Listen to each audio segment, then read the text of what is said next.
এই আপনাদের যে সিলেবাসটা থাকবে 1 to 6 হচ্ছে ইয়েস তো নট গিভেন কোর্সেস থাকবে, ডায়াগ্রাম এবং ফ্লো চার্ট। তাহলে আপনাদের যেটা কাজ হবে কি দেখেন, ডায়াগ্রাম এবং ফ্লো চার্ট কিন্তু আপনি ইন্ডিকেটিভ গেস করতে পারবেন না। তো শুরুতেই ফ্লো চার্ট বা ডায়াগ্রাম যে কোনো একটা দিয়ে শুরু করবেন, কিন্তু তার আগে আপনি যেহেতু এটা ডেসক্রিপটিভ প্যাসেজ, কাজে আপনি পুরোটা কিন্তু দাগায় নেবেন ফার্স্ট লাইনগুলো, তাহলে আপনি বুঝে যাবেন যে ফ্লো চার্টটা আমার কোথায় আছে বা ডায়াগ্রামটা আপনি কোথায় আছে।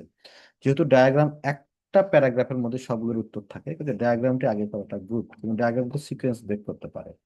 ডায়াগ্রাম ফ্লো চার্টটা সলভ করার পরে ঘড়ির দিকে তাকান, তাকায় দেখেন যে হচ্ছে হলো আমার আসলে ইয়েস নট গিভেন কতগুলো করার সময় আছে। যদি আপনার 4টা করার সময় থাকে বা 3টা করার সময় থাকে, যেগুলো স্ট্রং কিওয়ার্ড সেগুলো আগে করে ফেলেন, বা 20 মিনিটসের বেশি নেওয়া যাবে না। পরের প্যাসেজের দুটো প্যাসেজের টাইটেলটাই আপনি দেখবেন, দেখার পর আপনি ডিসাইড করবেন যে কোনটা আগে করবেন।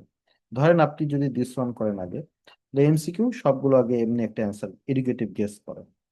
তারপর সামারি উইথ ক্লু বা ইয়েস তো নট গিভেন, শুরুতেই শুরু করবেন ইয়েস তো নট গিভেন দিয়ে। তারপরে ইয়েস তো নট গিভেন সবগুলো করবেন না, 5টা আছে 23, 24, 25, 26, 27, 5টা আছে তো 3টা রাইট করবেন, আর বাকি 2টা আপনি এডুকেটিভ গেস করবেন।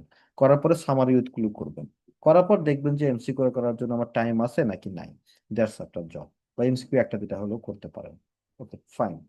আর 28 থেকে 31 matching headlines, true false not given আর সামারি। তাহলে আপনি প্রথমে যেটা করবেন, এখানে ম্যাচিং হেডলাইন্স, প্রথমে ম্যাচিং হেডলাইন্স মানে ফার্স্ট লাইন লাস্ট লাইন পরে পরে গেস করে দুই একটা দিয়ে দিবেন। বেশি কোর্সেস না কিন্তু, 28, 29, 30, 31, 4টা মাত্র ম্যাচিং হেডলাইন্স, কাজে এখানে বেশি সময় ব্যয় করা যাবে। ট্রু ফলস নট গিভেন না করে আপনি সামারি করবেন। সামারি করার পর দেখবেন যে ঘড়িতে সময় কতটুকু আছে, এর উপর বেস করে ট্রু ফলস নট গিভেন করবেন। দ্যাটস এটা হবে আপনার রিডিং এর প্ল্যান। এবার আপনাদের পার্ট ওয়ানের রাইটিং টাস্ক ওয়ানে আসবে পাই চার্ট, আর টাস্ক টুতে যেটা আসবে এটা পজিটিভ নাকি নেগেটিভ ডেভেলপমেন্ট, কিন্তু টপিকটা হবে হেলথের উপরে, কাজে বাসা থেকে শিখে আসবেন এটা।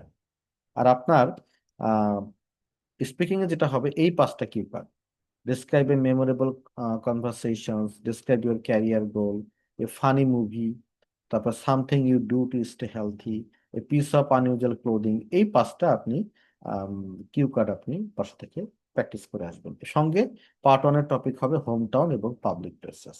ওকে, দিস ইজ ইউর সিলেবাস, এবং এই সিলেবাসটা আপনি বাসায় স্টাডি করে আসবেন। Okay, so thank you very much.